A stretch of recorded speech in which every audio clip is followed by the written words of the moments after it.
Salut les devins, c'est Saikyo, il est l'heure pour moi de vous proposer ma review de l'épisode 130 de Dragon Ball Super. Et cet épisode est probablement le plus beau, visuellement parlant, que l'on ait pu avoir dans toute la franchise Dragon Ball tout court, même pourquoi pas. Mais en tout cas dans Dragon Ball Super, c'est sûr. Et il se pourrait même qu'il soit à peu près le meilleur épisode de DBS tout court. Ça reste discutable, il y en a d'autres qui vont se partager le top avec lui. Mais vous comprenez que là, on est vraiment dans le haut du panier en tout cas.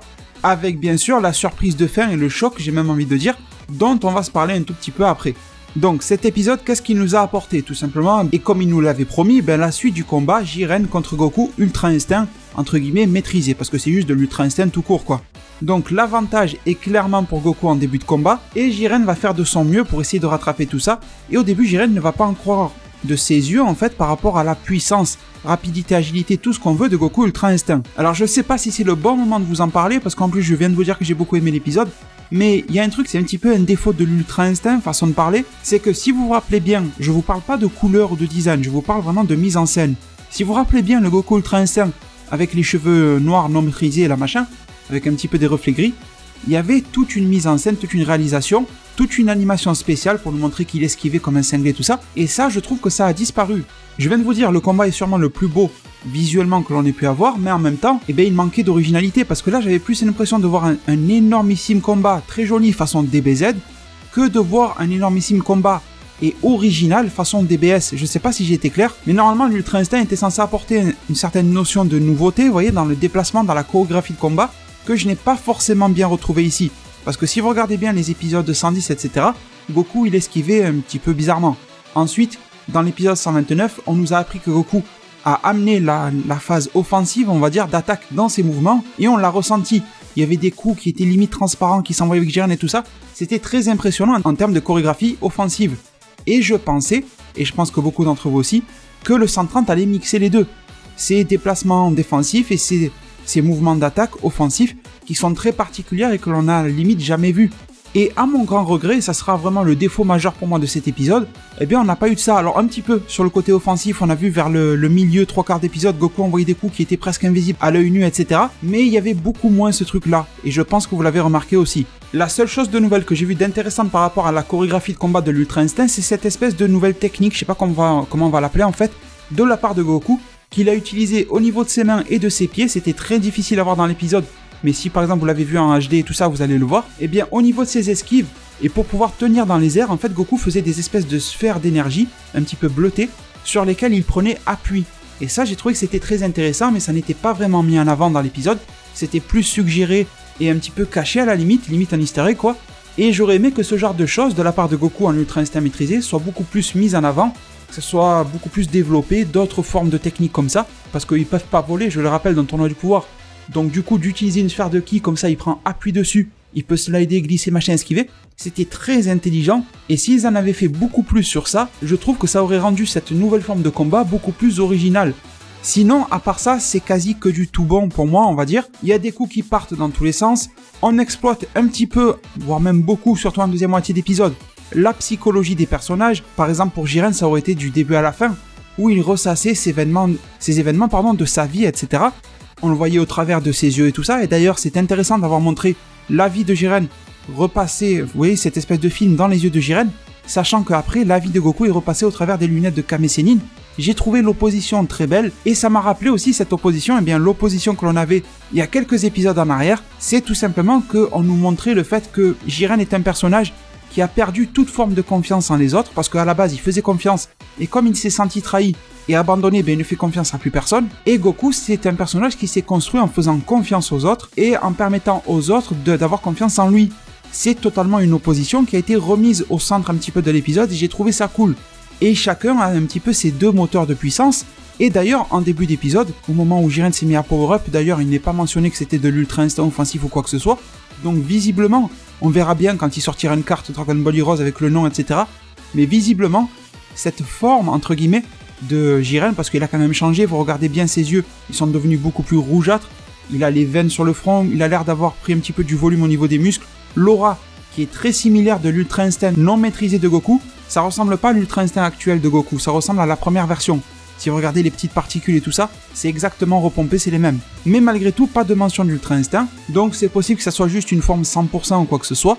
Bien que, à ce moment-là où Jiren a power-up dans l'épisode, vous avez vu, dans le gradin, on a commencé à se protéger et tout ça, et il y a eu la remarque intéressante de Vegeta et de Jiren en disant que ce trauma du passé, ce traumatisme de la part de Jiren, a débloqué quelque chose en lui, et Gohan a même dit que, d'après lui, ça faisait ressortir son potentiel qui était un petit peu caché ou endormi. Ils n'ont pas parlé de briser sa coquille comme Whis l'avait dit pour Jiren, mais je pense qu'on est à peu près dans le même délire. Dites-moi en zone commentaire si vous êtes d'accord ou pas, mais je pense que là c'est un petit peu... C'est la même chose, en gros Jiren vient de briser sa coquille avec ce truc là. D'ailleurs justement, pour avoir tout ce genre de petites imprécisions qui seront bouclées et bouchées on va dire, je me languis qu'ils sortent des espèces de guidebooks etc. C'est pas un défaut de la série. Regardez, il y a des guidebooks DBZ qui viennent combler ce qu'on nous a pas dit dans DBZ, et pourtant DBZ étant censé par tout le monde. Donc c'est pas un défaut de DBS de ne pas tout expliquer. Mais je me languis vraiment justement que l'on ait ces guidebooks, que le manga progresse et avance pour nous expliquer aussi les morceaux manquants. Mais sinon, si on se recentre sur l'actualité de l'épisode, eh bien le combat fait rage, et là cette fois-ci c'est plutôt à l'avantage de Jiren. Il y aurait eu ce passage là, où Jiren a repris entre guillemets le dessus, même si Goku n'était pas en reste, et si vous voulez, cette structure du combat me fait beaucoup penser, je sais pas pour vous, au combat qu'il y a pu avoir de Goku Super Saiyan 1 sur Namek contre Freezer à l'époque. Freezer forme 100%, etc. C'est-à-dire qu'on savait très bien que Goku avait le dessus, mais il y avait des fois où Freezer pouvait tirer son épingle du jeu, surtout dans la version animée de ce combat qui était beaucoup plus longue que dans le manga, on s'en rappelle bien. Les fameuses 5 minutes de Freezer, et d'ailleurs là c'est un petit peu pareil, les fameuses 2 dernières minutes du tournoi sont interminables aussi. Mais juste pour vous dire que on a ce rapport de force qui est visiblement à l'avantage de Goku, mais malgré tout l'adversaire en face se fait pas claquer en 2-2. C'est pas la même chose que quand Gohan a débloqué le SSJ2 face à Cell et que Cell ne pouvait plus rien faire. Dans le combat Goku-Freezer à l'époque, Freezer pouvait faire 2-3 petits trucs sympas. Et bien là, Jiren fait aussi 2-3 petits trucs sympas, jusqu'à par exemple la confrontation des Kamehameha, enfin Kamehameha de Goku et Vague de Ki de Jiren, qui a été totalement à l'avantage de Jiren, parce que là, il y avait Jiren qui avait son coup de boost dû à la colère, dû au traumatisme, il venait de briser sa coquille, ça a sûrement un petit peu surpris Goku, mais malgré tout, c'est à l'avantage de Jiren, c'est indéniable, Goku s'est fait absorber dedans, s'est fait prendre par la Vague de Ki. Et ça, ce que je suis en train de vous dire, c'est une qualité, c'est pas un reproche du tout, au contraire, parce que imaginez si le combat est à sens unique et que c'est la fin du tournoi. Ça voudrait dire que Goku claque Jiren et c'est terminé. Donc ok, il y a la supériorité de l'Ultra Instinct, mais Goku peut quand même se faire surprendre parce que l'Ultra Instinct ne fait pas tout. Vous avez bien vu la puissance de Jiren quand il est passé en full power là, on aurait dit qu'il déchaînait les enfers, etc. C'était un truc de fou. Donc il y a quand même un certain seuil où ton adversaire est suffisamment fort, même si toi tu es Ultra Instinct maîtrisé, il peut quand même tenter des jolis trucs contre toi, et tu ne dois pas baisser ta garde. Donc oui, j'ai trouvé ce combat très bien ficelé, et d'ailleurs en parlant de bien ficelé, justement par rapport à l'épisode, le storyboard je l'ai trouvé quand même plutôt très bon. Pas parfait, il y avait des petits défauts, mais quand même très très bon, et il compensait, enfin, ce storyboard pour moi il avait compris les problèmes de Dragon Ball Super en termes de storyboard précédemment. C'est-à-dire que dans les précédents épisodes, et j'en parlais de temps en temps, pour ceux qui se rappellent de mes anciennes reviews, des fois je vous disais que je sentais comme un effet de faux raccord. C'est-à-dire qu'on passe d'une scène à une autre sans avoir eu la bonne transition qui va avec, vous voyez. Je me rappelle, il y a un épisode qui m'a marqué par rapport à ce problème-là, c'était l'épisode, le numéro je sais plus, mais c'était l'épisode dans lequel l'univers 4 se fait péter. J'ai trouvé que, voilà, il y avait énormément de, entre gros guillemets, faux raccords dans cet épisode-là, et ça manquait de souplesse et de compréhension. Là, j'ai trouvé que c'était bien foutu, dans l'ensemble, et que aussi la transition entre combat et personnage sur les gradins et cet équilibre-là était bien fait. Et d'ailleurs, j'ai trouvé que sur la balance, le combat pesait beaucoup plus, et que les gradins étaient là pour soutenir cette ambiance pesante du combat et cette tension du combat, et que c'était pas juste les gradins qui faisaient le combat pour, au lieu de l'animer, quoi, on voyait Krillin qui disait « Oh, il se tape fort », non. On voyait le combat, et de temps en temps, tu voyais Krillin qui criait, un truc comme ça, et c'était bien fait. Je trouvais que les gradins étaient là pour soutenir l'action, et pas l'action qui soutient les gradins, ce qui serait complètement débile. Donc là, les devins, nous sommes en moitié d'épisode. Le combat fait toujours rage parce qu'au final Goku n'a toujours pas eu sa dose, et ça c'est vrai que c'est un petit peu, je vous disais que justement ce storyboard, voire même un petit peu le scénario de l'épisode était perfectible, disons que si tu voulais perfectionner le tout, et ça aurait été parfait 10 sur 10 en termes de storyboard, il aurait fallu rajouter, ou aménager en tout cas, sans aucune prétention bien sûr, parce que j'ai jamais fait de storyboard d'épisode donc je peux pas me permettre non plus de trop juger, mais je donne un petit peu mon avis sur le truc, et bien de donner des phrases d'explication, soit à Goku, soit à Whis, enfin à quelqu'un quoi, ou même à un autre dieu, pour expliquer pourquoi justement Goku a autant de stamina en lui. Parce qu'au final, en fin d'épisode, on en parlera après, Goku arrive à court d'endurance, il paye le prix comme l'a dit Whis et tout ça, donc d'un coup, bim, il se prend sur la tête la perte d'endurance, alors que juste avant, on avait l'impression d'avoir une espèce de Terminator, le type il se relevait tout le temps, il se prenait les attaques les plus monstrueuses de Jiren, sachant que Goku, vous avez vu tout ce qu'il a pris dans le tournoi du pouvoir, dans la tête et tout ça. C'est la 3e fois qu'il dépasse ses limites. Donc, en termes d'endurance, Goku a complètement éclaté Jiren, parce que vous avez vu qu'en fin d'épisode, là, de 130, Jiren, il était à bout de force, il avait plus d'endurance. Alors que quand on compare le nombre d'actions, le nombre de phases de combat de Jiren et de Goku dans tout l'ensemble du tournoi du pouvoir, vous êtes bien d'accord que c'est quand même Goku qui en a eu le plus et 100 fois plus. Donc oui, en termes d'endurance, Goku est incroyablement au-dessus de Jiren. Et ça manque un petit peu d'explication, même un truc tout con, vous voyez, du genre l'ultra instinct maîtrisé fait en sorte que ça le remet sur pied. Je dis n'importe quoi et ça n'aurait sûrement pas plu à beaucoup de monde, mais au moins ils auraient fait l'effort d'essayer de le justifier d'une manière ou d'une autre. Alors que là, tant que ça arrange les animateurs et les scénaristes, Goku se relève, et quand on a fait nos 20 minutes d'épisode, Goku tombe. C'est un petit peu dommage de l'avoir fait comme ça, de manière un petit peu trop rude. Enfin, j'ai l'impression de pas avoir aimé quand j'en parle, mais non, c'est juste un défaut que je mentionne. Et c'est juste vraiment pour chercher la petite bête, comme on dit, vous voyez, pour perfectionner le truc, ça aurait été encore mieux de l'enjoliver comme ça. Mais ne vous inquiétez pas que j'ai vraiment adoré cet épisode dont je suis en train de vous parler. Les phases d'animation, les combats, les dialogues proposés, bon, il n'y a pas trop de dialogue entre Goku et Jiren, mais la plupart étaient pertinents. Les remarques dans les gradins étaient bien foutues de la part des différents dieux et des mortels. Et les réactions côté des parties prenantes, on va dire, c'est-à-dire Vermouth, Beerus, elles étaient plus que correctes. Il n'y avait pas Vermouth qui rigolait alors que ça va mal, vous voyez, on a souvent eu ce genre d'incohérence où la semaine dernière, il y avait Margarita, enfin il y a 15 jours, pardon, il y a Margarita qui pensait que Jiren allait gagner le combat alors que non, c'était totalement à l'avantage de Goku. On n'a pas eu de débilité comme ça. L'analyse du combat par les dieux qui sont dans les gradins était tout à fait correcte. Ils s'inquiétaient quand il le fallait, ils étaient heureux quand il le fallait. Et j'ai trouvé ça très cool. Donc maintenant les devins, après que Jiren ait repris le dessus sur le combat, et qu'il a mis une petite raclée à Goku en fait, ça a failli mal tourner pour lui, et bien Goku se relève une énième fois, avec le discours de Krillin disant tout simplement que Goku s'est toujours relevé, etc. Et à la grande surprise de Jiren. Et vous voyez, à ce moment-là, bon, oui, il y a une forme d'explication, je pense que vous allez me le dire en zone commentaire, c'est que Goku se relèvera toujours quand il le faudra, et c'est même un petit peu l'archétype du héros de Shonen Neketsu. On est bien d'accord. Mais est-ce qu'en 2018, on n'est pas en droit d'attendre une meilleure explication que ça fait partie du héros de Shonen de se relever tout le temps ? Vous voyez, un petit peu plus de finesse quand même pour nous le montrer, ça aurait été cool. Ou je sais pas moi, par exemple le délire de la chaleur, vous voyez, c'était un bon truc je trouve. Au début, on nous a dit que la chaleur autour de Goku, c'était quelque chose qui lui causerait du tort. Jiren avait parlé de limite, donc ça c'était intéressant. Ensuite, il y a Whis qui nous disait que finalement Goku avait compris comment se servir de la chaleur qui l'entoure, et de ne faire à la limite qu'un avec elle, eh bien pourquoi pas l'utiliser un petit peu comme un baromètre pour savoir où on en est sur son endurance. Et en une phrase c'était réglé, du genre quelqu'un dirait dans les gradins, merde après ce coup la chaleur de Goku est nettement retombée. Tu vois, on comprendrait qu'il s'approche petit à petit mais qu'il n'y est pas encore. Je trouve que ça serait des petits repères sympas qu'on aurait pu implémenter dans l'épisode, mais c'est pas très grave. Donc les devins, depuis tout à l'heure les images parlent d'elles-mêmes et c'est juste magnifique, et en parlant encore d'interaction dans les gradins, toujours plutôt pertinente avec par exemple Piccolo qui répond à Vermouth, et qui arrive aussi un plan, mais qui a duré 2 secondes sur Toppo, qui a été interpellé par les propos de Piccolo, ça fait son effet dans le storyboard, vous voyez ce que je veux dire ? On a l'impression que tout ce petit monde dans les gradins est vivant. Dans mes reviews du manga des chapitres chaque mois, je vous dis que j'ai l'impression que les personnages sont beaucoup plus vivants que dans l'animé. C'est-à-dire que dans l'animé, t'as souvent l'impression qu'il y en a 2 qui parlent, et les autres, c'est une animation fixe, ils sont les bras croisés, ils regardent droit devant eux, ils bougent plus, ils parlent plus.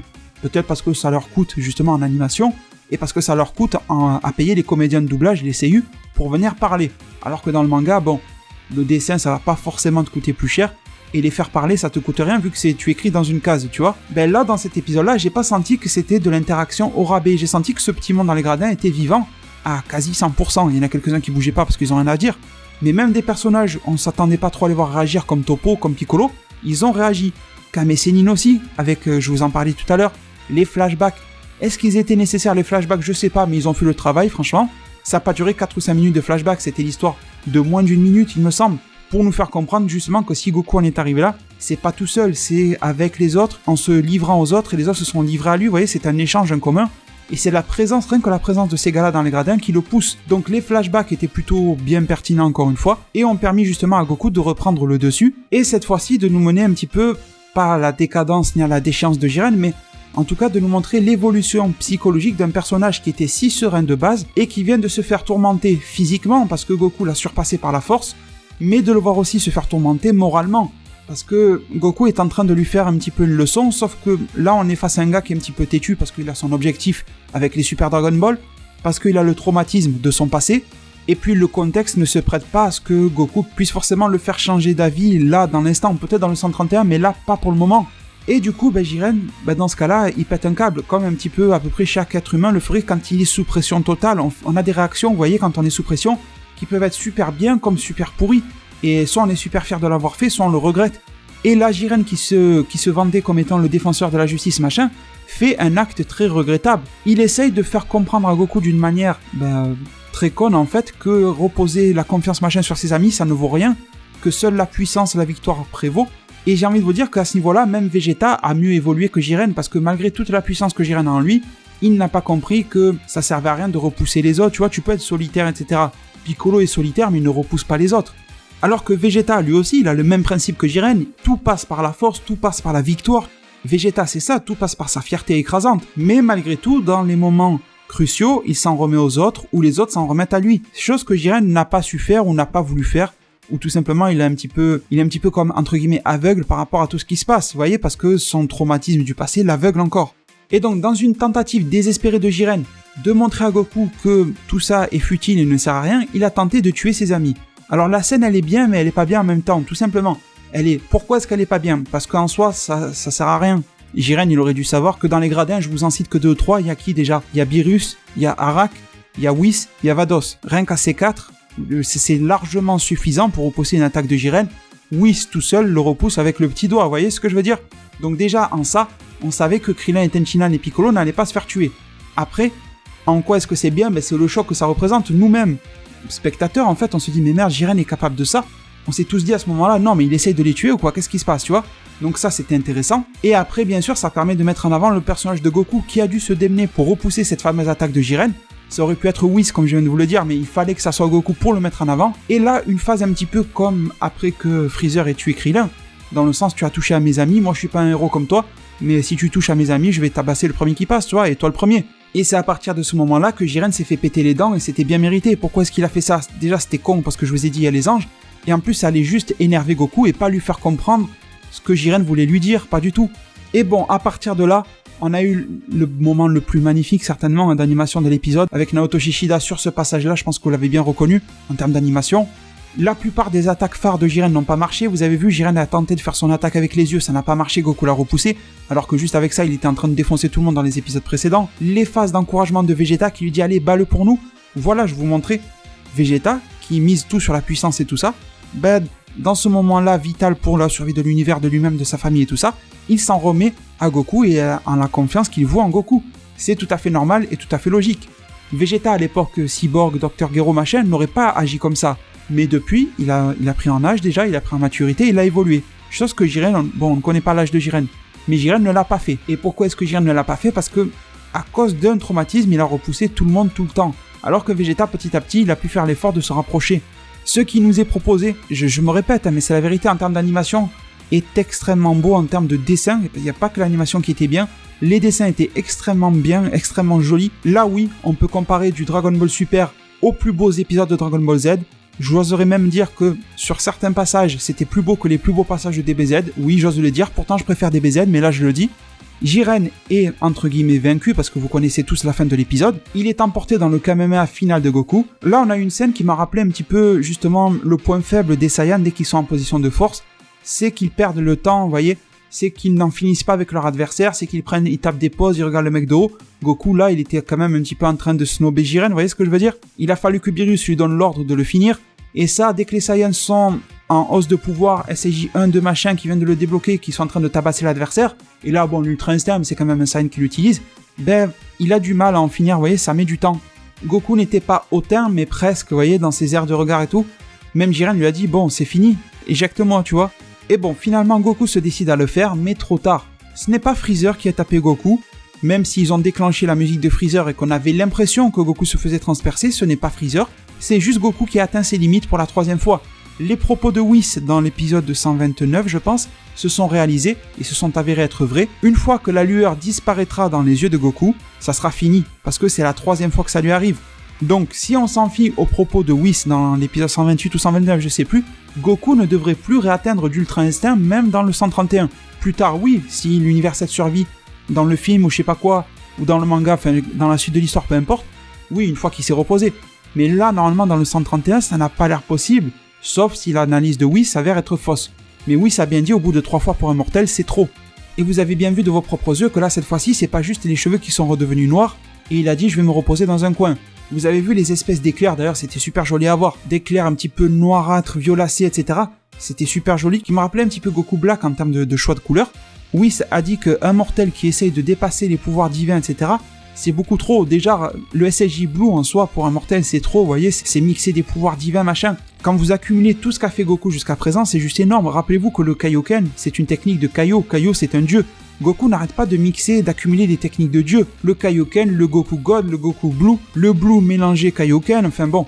L'Ultra Instinct non maîtrisé, qui est une technique au-delà de la portée des dieux de la destruction. Enfin, ils sont en train d'essayer de l'apprendre, les dieux de la destruction, mais ne le maîtrisent pas. L'Ultra Instinct maîtrisé pour finir. Et sachant que l'Ultra Instinct est venu à plusieurs reprises, parce qu'à chaque fois il a brisé ses limites, après il s'est fait taper ou il a perdu en endurance, et rebelote à chaque fois jusqu'à la 3e fois qui est ici, c'était la tentative finale. Voilà l'explication. Et j'ai beaucoup aimé ce revirement de situation, entre guillemets, dans la tête de Jiren qui a compris qu'il avait perdu, que c'était injuste pour lui de gagner comme ça, et il a fallu qu'il y ait la pression justement sur lui de la part de Vermouth en lui disant « finis-le ». Et ça n'a pas suffi pour Jiren, et Vermouth lui a dit « finis-le, comme ça tu auras le Super Dragon Ball ». Et là, on s'est rendu compte encore plus de l'importance du vœu aux yeux de Jiren. En fait, Jiren, limite, là, il était prêt, je sais pas moi, limite à se jeter du tournoi de pouvoir parce qu'il a compris qu'il avait perdu et que ce n'était pas loyal de gagner comme ça. Mais les propos de Vermouth dans le chapitre 30 de Dragon Ball Super, si vous avez lu le manga ou si vous aviez vu ma review sur ce chapitre-là, étaient vrais.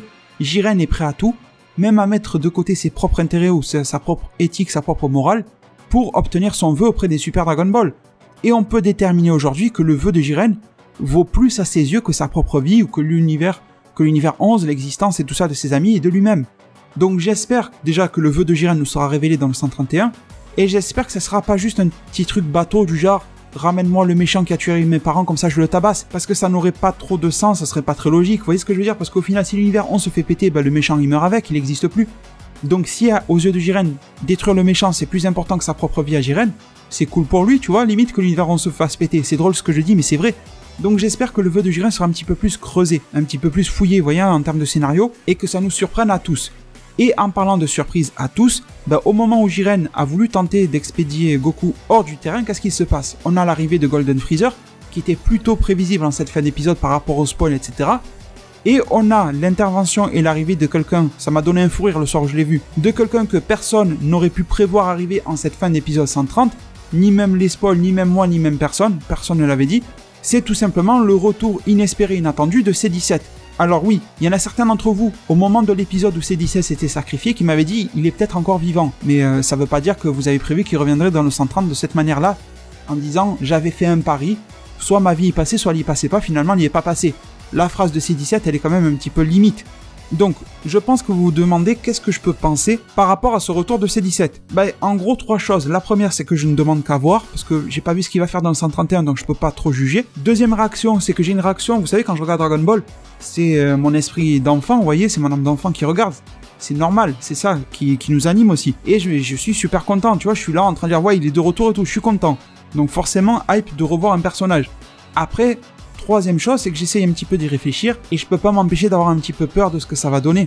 Tout simplement, pourquoi l'avoir amené alors que sa mort avait eu un impact énormissime sur Goku, sur nous-mêmes, on se dit putain il est mort. Est-ce que c'est juste par facilité et ne pas avoir à formuler un vœu auprès de Super Shenron ou auprès de je sais pas qui pour le ramener et pour pas se casser la tête dans le film au moins il sera déjà là ou je sais pas trop quoi, comme ça on perd pas du temps, au final il y a pas... Vous savez ce que je veux dire, pas besoin de trouver des excuses pour comment le ramener, aller voir Purunga, je sais pas quel délire. Et si c'est juste pour ça, sincèrement à mes yeux ça sera un petit peu nul, mais je ne juge pas sans savoir. Ou alors, est-ce que C-17 va avoir encore une utilité dans le tournoi du pouvoir? Mais quelle utilité peux-tu lui donner, mis à part gagner, tu vois, à la limite?